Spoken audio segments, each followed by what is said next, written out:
अस्सलाम वालेकुम, आप देख रहे हैं चैटवेट presented by creative world.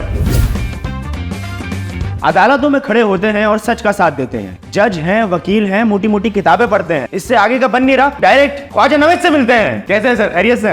Nice meeting you. Thank you sir. Sir कैसा लगा शेर आपको? बहुत आला। सर मैं बना के बड़ी मुश्किलों से बैठा हुआ था, लेकिन आगे बन नहीं रहा था। वेलकम। अच्छा सर, ये ख्वाजा नवीद की अदालत में जी जो केसेस आते हैं सर, वो रियल होते हैं या स्क्रिप्टेड होते हैं? ये सारे सच्चे होते हैं और मजे की बात यह है कि उसमें रिटन स्क्रिप्ट नहीं होता। उनको बुला के ब्रीफिंग दी जाती है। पहले तो हमने कोशिश की थी, मुद्दा समझाया जाता है। पहले तो ये था कि असली लोगों को बुलाया जाए। ओके। मगर वहाँ हमें नाकामी ये हुई कि एक पार्टी आ जाती थी, दूसरी पार्टी एंड टाइम पे अपने मोबाइल भी बंद कर देती थी। फिर हमें एमरजेंसी पे एक जो बहुत उनका पॉपुलर हुआ था पहला प्रोग्राम, उसमें मैं इत्तेफाक से अपने जूनियर को भी साथ ले गया था, वो यूनिफॉर्म में था। तो वहाँ जब हम पहुँचे तो जिसको हमने दूल्हा बनाया था वो दूल्हा आया ही नहीं। वो केस बड़ा अच्छा था। एक लेडी डॉक्टर थी एक बड़े हॉस्पिटल की, और उसका जो हस्बैंड था वो इंजीनियर था, और वो दोनों की आपस में नहीं बन रही थी और वो खुला लेना चाह रही थी। वो हमारे ऑफिस का केस था।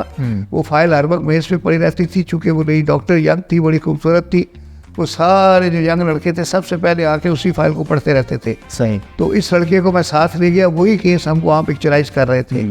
पता चला कि जिसको दूल्हा बनाया वो आए नहीं। मैंने इस लड़के का कोट वोट टाई उतार के इसको बैठा दिया। मैंने कहा तुम दूल्हा बन जाओ।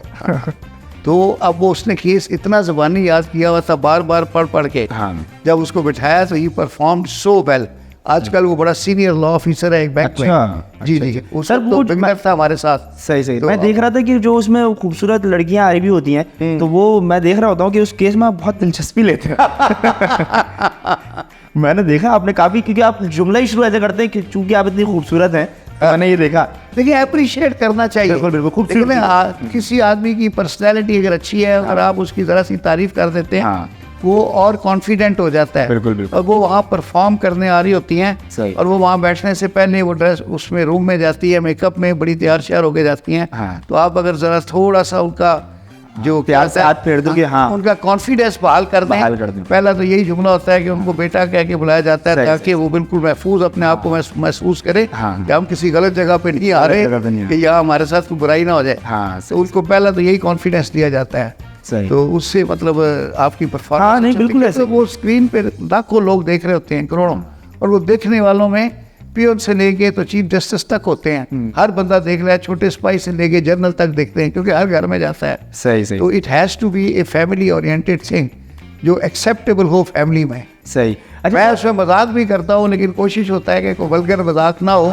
जो कि घरों में, और कई दफ़ा इस तरह भी होता है कि जैसे घरों में सास और बहू बैठ के इकट्ठे प्रोग्राम देख रही होती हैं। तो आपने कभी महसूस किया होगा कि मेरे प्रोग्राम में अगर कोई बहू बनी है, वो ज़रा सी बदतमीजी करने लगती है, तो मैं उसको फ़ौरन डांट देता हूँ कि बेटा आदाब मलहूज़ खादाब हैं, ये आपकी अम्मी है, ताकि उसको पता चल जाए कि भाई ये घरों में दिखाया जाता है, घरों में दिखाया जा रहा है, ऐसे नहीं चल रहा है। इतना उसको आज़ादी दे देंगे तो जो घर में बहू साथ बैठी है तो वो ऑटोमेटिक आज़ादी ले लेगी। तो मुझे ये बताइए कि अगर एक मर्द बिना बताए दूसरी शादी करता है, 1 साल सज़ा है। 1 साल सजा है, और बीवी से इजाज़त लिए बगैर आप दूसरी शादी कर नहीं सकते। निकाह पढ़ाने वाला मौलवी भी अंदर हो जाएगा और बंदा भी अंदर हो जाएगा। 1 साल सजा है। अच्छा, ये सजा कानून ये? हाँ, मौलवी की ड्यूटी है, लिहाजा इसीलिए मौलवी जो है ना वो जानबूझ के लिख देते हैं उसमें हमारा है। सही।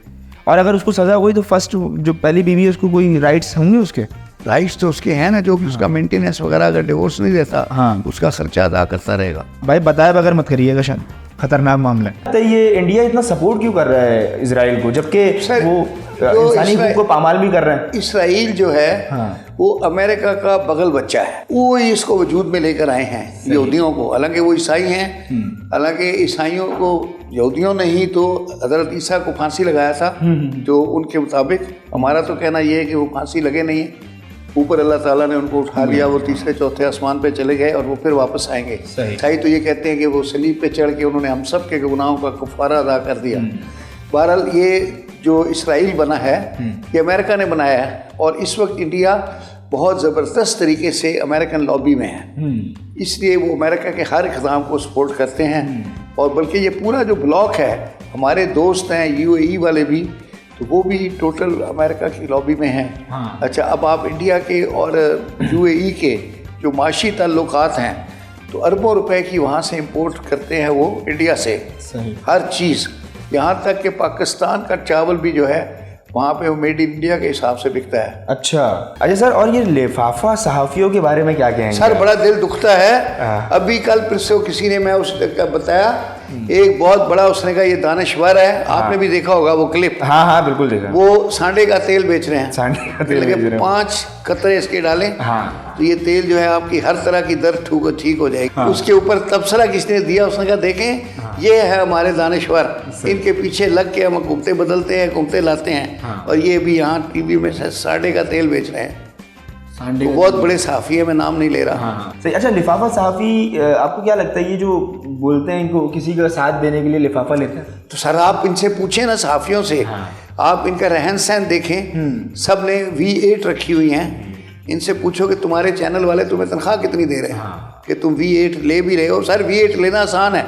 हाँ। आप एक दफ़ा ले लें 1.5 करोड़ रुपए की, बिल्कुल, उसको 5 मील चलाएं तो कितना पेट्रोल लगता है, मेंटेन करना उसको मुश्किल। ऐसे ही सर। अच्छा सर, आप मुझे बताएं कि कोई कोर्ट रूम में कभी आपका किसी पे दिल आया? तो दिल है सर, आया है, किसी जगह भी आ सकता है, कोई रूम की पाबंदी नहीं होती। वाह वाह वाह, किसी भी रूम में आ सकता है। नहीं, ये तो फिजाओं में भी आ जाता है। सर कोई शेर तो सुनाए मुझे मोहब्बत के ऊपर, हमारी आवाम सुनना चाहती है, बड़ी मोहब्बत करती है ये आवाम। सर मोहब्बत में नहीं है फ़र्क जीने और मरने का, आया है, उसी को देख कर जीते हैं जिसका फिर से दम निकले। वाह वाह वाह वाह वाह, क्या बात है। सर मैं भी एक सुनाता हूँ, वो है कि परखना मत, परखने से कोई अपना नहीं रहता, किसी भी आईने में देर तक चेहरा नहीं रहता, तुम्हारा शहर तो बिल्कुल नए अंदाज जैसा है, तुम्हारे शहर में भी अब कोई तुम हमसा नहीं रहता। वाह। मोहब्बत तो एक खुशबू है, हमेशा साथ रहती है, कोई इंसान तन्हाई में भी तन्हा नहीं रहता। वाह वाह। आखिरी शेर है इसका, बड़े लोगों से मिलने में हमेशा फासला रखना, क्योंकि जहाँ दरिया से समंदर मिला दरिया नहीं रहता। वाह वाह वाह, बहुत आला, बहुत आला। जज़ाकल्लाह सर। अच्छा सर, आपने इतने केस लड़े तो आपको आपकी ज़िंदगी में कोई ऐसा केस है जिसके यार ये दिमाग से नहीं निकल रहा, मज़ाहिया कोई केस ऐसा? अक्सर केसों में वो पूरा केस तो कोई मजाक नहीं होता। हाँ। उस मौके पे कोई ना कोई जुमला जो है जहन में आ जाता है तो आदमी सवाल पूछ लेता है। एक केस में गवाह आई थी खातून, सही, उसका नाम था मलका। मैंने उसके पहला सवाल ये पूछा कि आप किसकी मलका हो? तो क्या कहा उन्होंने? तो वो मुस्कुरा दी, मतलब यही था, तो थोड़ा सा ही मजाक पैदा करना होता है। सही। एक खातून थी, वो दिखवाना होता है जैसे उम्र। हाँ। तो उनसे पूछा आपकी एज, तो उन्होंने कहीं को 25 के 30 साल बताई। मैंने कहा आंटी मेरी नहीं, आपकी एज पूछ रहे हैं।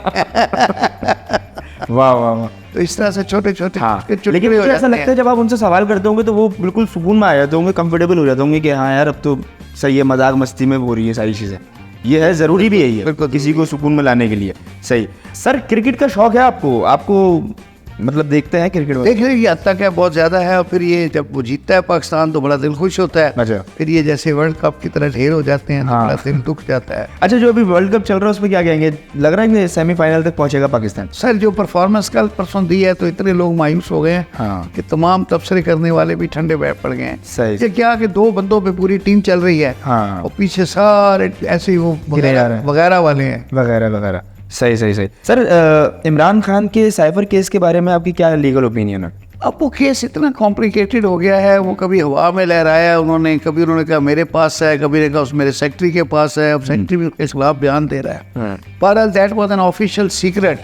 अब चाहे उसने अपने फायदे के लिए उसको आउट कर दिया या जिसके लिए भी आउट कर दिया, आउट तो करना मना है ना।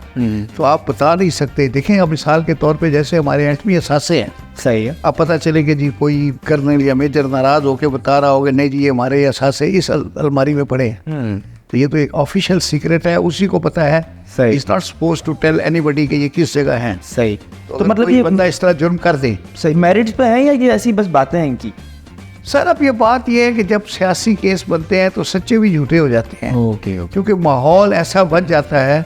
आप देखें ना, आसफ ज़रदारी साहब 11 साल जेल में रहे, इतने केस बने, आप जितने सर के बाल हैं उतने केस बने। हाँ। मगर वो सारे केसों में छूट गए, इसलिए कि वो सियासी थे। उसमें कुछ सच्चे भी होंगे, कुछ झूठे भी होंगे, मगर जब फिर छूटने पे आते हैं तो फिर सच्चे भी छूट जाते हैं झूठों के साथ। सर नवाज शरीफ जो आ गए हैं पाकिस्तान, तो क्या लगता है अगर आएंगे तो इनका जेल वेल का कोई? वो तो जाना पड़ेगा सर। देखें ना, बात ये है कि इसमें मैं आज भी किसी टीवी को, मैंने चैनल को इंटरव्यू दिया है, सही है, कि हम जो लोग ये जेल से जो बाहर मुल्क से आते हैं ना सियासी लीडर, जी, हम उनकी लगते हैं प्रोटेक्टिव बेल कराते हैं। उस ज़माने में नैब के वो मुलज़म होते थे, तो हम वहाँ प्ली ये लेते थे कि सब FIA वाले, नैब वाले इनको ब्लैकमेल कर रहे हैं, झूठा केस बनाया, वो जैसे ही उतरेगा उसको पकड़ कर ले जाएंगे, हमें आप प्रोटेक्टिव बेल दे दें ताकि हम उसको खुद ले जाके अदालत में पेश कर दें, और जिस अदालत में पेश है केस है हम वॉलंटरीली वहाँ पेश हो जाएंगे। तो अदालत हमें 5 लाख रुपए की, 10 लाख रुपए की ज़मानत दे देती थी, हम श्योरिटी पेश कर देते थे, एयरपोर्ट से बाहर आदमी इज्जत से आ जाता था, घर चला जाता था, फिर वो सोने के ताज भी पहन लेता था। बहुत से काम हो जाते थे। और फिर आगे इंटरम बेल भी हो जाती थी, वो फिर वजीर भी बन जाता था। अच्छा सर, फ़लस्तीन इतने मुश्किल वक्त से गुजर रहा है, उसके बारे में आप क्या कहना चाहेंगे? फिर बड़ी दुख की बात है, हम देखते हैं और बतौर मुसलमान हमारी सारी हमदर्दियाँ गज़ा के मुसलमानों के साथ हैं, लेकिन वो मैंने आपको बताया ना कि जिस तरह आप इंडिया पाकिस्तान की मूवमेंट चल रही थी, तो वो सिख कहते थे, वो हिंदू कहते थे कि हमने आज इतने मुसलमान मार दिए, मुसलमान कहते थे हमने 100 हिंदू मार दिए। सादत अस्तमंटो ने कहा कि कोई ये नहीं कहता कि हमने 200 इंसान मार दिए। जो उधर था वो भी मुसलमान था, वो इंसान था, जो इधर मरा वो भी इंसान था, उसकी भी कोई बीवी थी, वो बेवा हो गई, उसका भी कोई बच्चा था, यतीम हो गया, किसी का पेट में बच्चा मर गया, तो वो भी तो ख़वातीन थी। तो बस, तो इसी तरह यहाँ जब मैं देखता हूँ तस्वीरें और छोटे छोटे बच्चों को दिखाते हैं, कभी फ़लस्तीनी को दिखाते हैं और कभी गज़ा के बच्चों को दिखाते हैं, वो ज़ख्मी हैं, उनके मुंह पे पट्टियाँ बंधी हुई हैं, वो चीज़ ड्रेसिंग लगी हुई है, आंसू निकल रहे हैं, कोई नज़दीक नहीं है या बेयारो मददगार। आप यकीन करें कि मेरा दिल खून के आंसू होता है कि यार ये किसी का बच्चा है, उनको देख के अपने बच्चे याद आ जाते हैं। अच्छा सर, मुझे बताएं, जब अपने लीगल प्रोफेशन का स्ट्रेस कम करना होता है क्या करते हैं उसके लिए? नहीं, फैमिली पे बैठते हैं, दोस्तों पे बैठते हैं, और इतना ये इसमें सोशल लाइफ है। जो लॉयर है वो पहले तो जो लोग ही मिलने आते हैं सारा दिन, वो भी एक मेरा सिस्टम ऑफिस का इस तरह का है कि हम काम और सोशलाइज एट ए टाइम करते हैं, क्योंकि सोशल एक्टिविटीज़ के लिए तो और कोई टाइम मिलता नहीं। सही। क्लाइंट्स कोई दोस्त बनाया हुआ है, उन्हीं से गप्पे मार लेते हैं, उन्हीं को 2-4 लतीफ़े सुना लेते हैं, सही सही। फिर आगे काम शुरू कर देते हैं, सही। क्योंकि बड़े लंबे वर्किंग आवर्स होते हैं। हम सुबह 8 बजे स्टार्ट करते हैं, 8:30 पूरे कोर्ट में पहुंच जाते हैं, कोर्ट में 2:30 बज जाते हैं, बाज़ औक़ात लंच का टाइम ही नहीं मिलता, घर आके आधा घंटा आराम करते हैं और चेंज करते हैं, वापस 5 बजे ऑफिस में लोग आने शुरू हो जाते हैं। अब वो 5 बजे अब जाते हैं हम ऑफिस में, अगर कोई एक बड़ा टाइपिंग वाला केस आ जाए तो 10 उसी में बच जाते हैं, 4-5 घंटे बच जाते हैं। ज़िंदगी का कोई एक रिग्रेट? बेशुमार होते हैं। देखें ना, आप एक मोबाइल ख़रीद लेते हैं, दूसरा आ जाता है, बोला यार ये लेना था, अब ले लिया।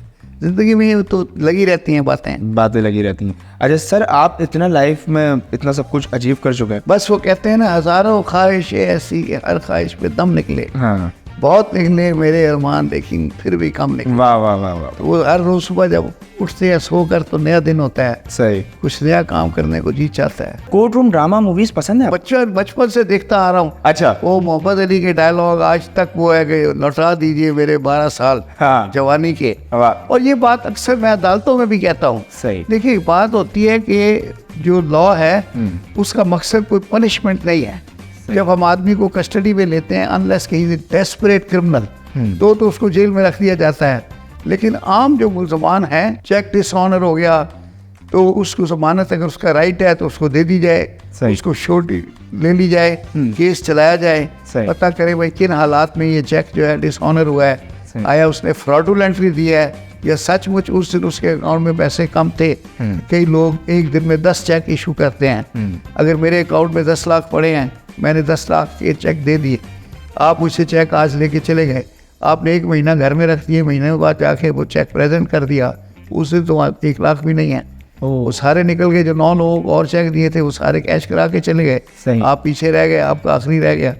आपने कहा लो जी देखे मेरे साथ फ्रॉड हो गया, मुझे चेक दिया वो डिसऑनर हो गया। ये इस तरह से हर चीज़ के हालात होते हैं, हालात में हर जुर्म का कुछ सबब होता है। सही सही। वो कहते हैं ना, कुछ तो सबब हादसा होता है, हादसा यूं रूनुमा नहीं होता। और एक और शेर भी ऐसे ही है, वक्त करता है परवरिश परसों, हादसा यूं रूनुमा नहीं होता।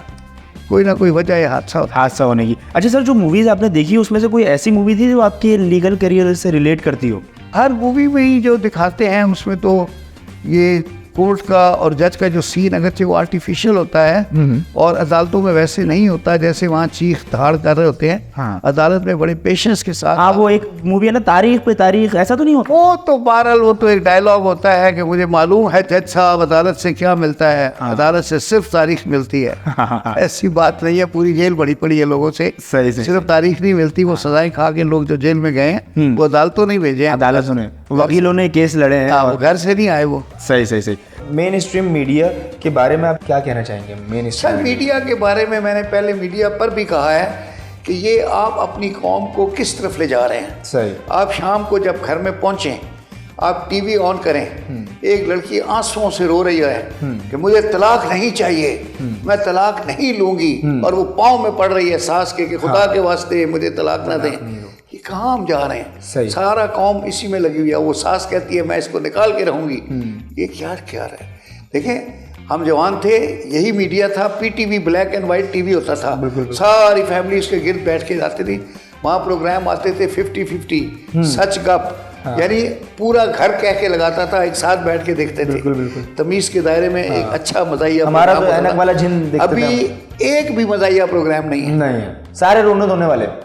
सर ये देखे तो सही, आप मैं टीवी चैनल्स के नाम नहीं ले रहा, हाँ। क्योंकि सारे हमारे दोस्त हैं, लेकिन सारे। इतनी मायूसी फैला रहे हैं ख़वातीन में, लड़कियों में, बिल्कुल। और उसके बाद फिर इतना आर्टिफिशियल माहौल दिखाते हैं। उसमें जो जोड़े दिखाते हैं, वो लड़के का जो घर दिखाते हैं, अगरचे वो किराए पे लिया हुआ होता है। हाँ। अच्छा, वो जो कारें दिखाते हैं। अब एक जो इमेच्योर लड़की 17-18 साल की बैठ के देख रही है, तो वो तो यही देख रही है कि शादी के बाद ये घर मिलता है, ये घर मिलता और ये लड़का मिलता है। हाँ। जब उसको असली लड़का मिलता है लालू खेत का, हाँ। फिर उसको समझ आ जाती समझ है। आती है। ये शादी। उसने तो दिमाग में बना लिया होता है कि मेरे लिए तो। फिर जब वो उसको सांस मिलती है, वो छालियाँ काटने वाली सनौता हाथ में लिया हुआ, हाँ। फिर उसके 14 तबक रोशन हो जाते हैं। हाँ, वो तो दिमाग बना के बैठी हुई होती है हाँ, कि शारिक आएगा मेरे लिए, शमीम मिल जाता है। अच्छा सर, एक और सवाल मेरा है कि जो प्राइम मिनिस्टर अगर बना कोई भी, तो क्या लगता है आपको मेजोरिटी से बनेगा या कोलिशन गवर्नमेंट होगी? जो फिलहाल हालात लग रहे हैं, किसी एक पार्टी को मेजॉरिटी नहीं मिलेगी। सही। क्योंकि जो पहले थे ना हालात, 1971 में फिर इलेक्शन हुए थे, तो ढाका में शेख मुजीब को मिल गई थी मेजॉरिटी। सही। और यहाँ पे ढाका के भी केले लंबे होते हैं। हाँ, वहाँ के मेरे केले दिमाग में बैठ गई जी, हैं ये जी। बातें। और इधर क्या था, जुल्फकार अली भुट्टो साहब को मिल गई 81 सीटें। सही। तो यहाँ एब्सोल्यूट मेजॉरिटी थी, बाकी किसी को 5 मिली, जमात इस्लामी को 4 मिली, किसी को 6 मिली। तो यहाँ फिर भुट्टो साहब थे, फिर इन्होंने कहा उधर तुम इधर हम, और मुल्क ही टूट गया। मुल्क ही टूट गया। तो अब दुआ करें कि अब कोई इस तरह की पार्टी आए कि मुल्क को एक कर दे। चले। अच्छा सर, अभी कुछ रैपिड आंसर्स हैं जी। मैं आपको जो जुमला बोलूंगा, जो बात दिमाग में आया फौरन से बोल दे। ठीक है सर, बिस्मिल्लाह करते हैं। अवाम। वहाँ बहुत सादा है।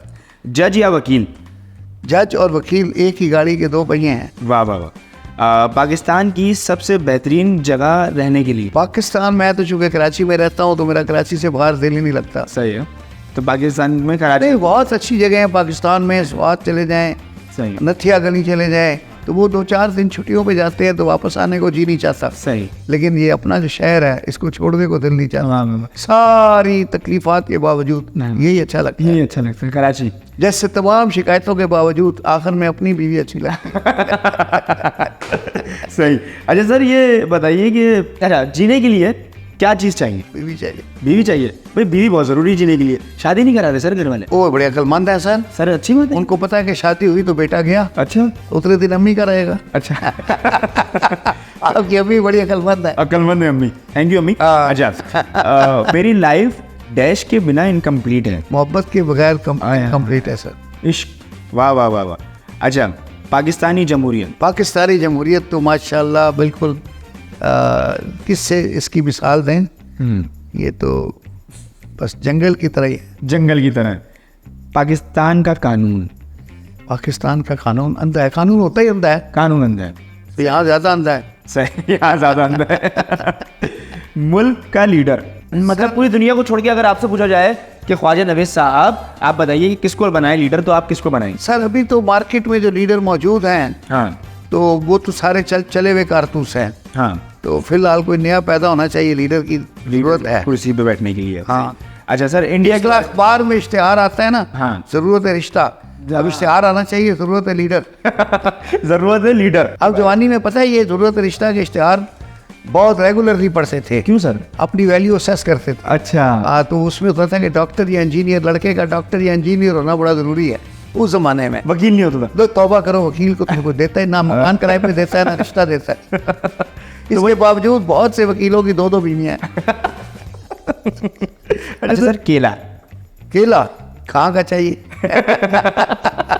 सर ये कहाँ मैंने बम्बे के और ढाके के केले की तारीफ की है। हाँ। मैंने कहा था कि बम्बे के 6 केले कमरे में पड़े हो तो पूरे कमरे में खुशबू फैल जाती है। अच्छा। और ढाका का केला भी इतना लंबा होता है, इतना सर?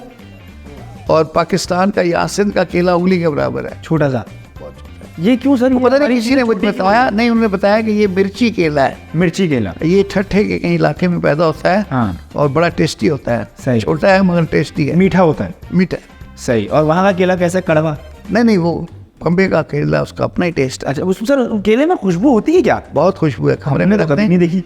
अरे आप एक कमरे में 6 केले मंगा के रखे ना। अच्छा सर, मैं खा जाता हूँ अक्सर, मैं उस वजह से शायद मैंने नहीं देखी। लेकिन ये केलों के जिस तरह आम की बेटियां घर में आम किचन की तो में बड़ी खड़ी हो, बेताशा होती तो है। पूरे घर में उसकी खुशबू आ रही होती है, पता लग जाता है कि घर में आम की पेटी रखी है। अभी मैंने मंगाए मैं बॉम्बे के केले, खाएंगे अभी। जबरदस्त माशाल्लाह। हाँ, और ये बड़े बड़े। आपने क्या सोचा कि रिटायरमेंट के बाद कुछ ऐसा है कि मालदीव जाके फुल वक्त गुजारेंगे? नहीं सर, ऐसा कोई गुजारने का वो नहीं है। अच्छा। रिटायर का तस्वर ही मुझे मार देता है जहाँ। अच्छा, ये अभी नहीं। रिटायर के बाद सीधा कब्र में जाएंगे। सर बहुत अच्छा लगा आपके साथ बातें करके, बहुत सुकून मिला और बहुत सारी चीज़ें मैंने सीखी और मेरी आवाम ने भी बिल्कुल सीखी होगी, और आपकी जो बातें थी बहुत मज़े की थी। और बहुत शुक्रिया आपने इतना वक्त निकाला हमारे लिए sir, thank you so much. और ये प्रोग्राम को जो एंड कर रहे हैं वो आप खुद कर रहे हैं और आपके शेर पे होगा ये प्रोग्राम एंड, तो अच्छा सा कोई एक शेर सुना। बस ये आप नौजवानों के लिए है जी। वो ये है, फैज साहब का है। जी। मैदान वफा दरबार नहीं, यहाँ नामो नसब की पूछ कहाँ। आशिक तो किसी का नाम नहीं, कुछ इश्क किसी की ज़ात नहीं। गर बाजी इश्क की बाजी है, जो चाहो लगा दो डर कैसा। गर जीत गए तो क्या कहना, हारे भी तो बाजी मात नहीं। वाह वाह वाह वाह वाह वाह वाह सर, बेहतरीन। Thank you sir so much, thank you so much. Thank you.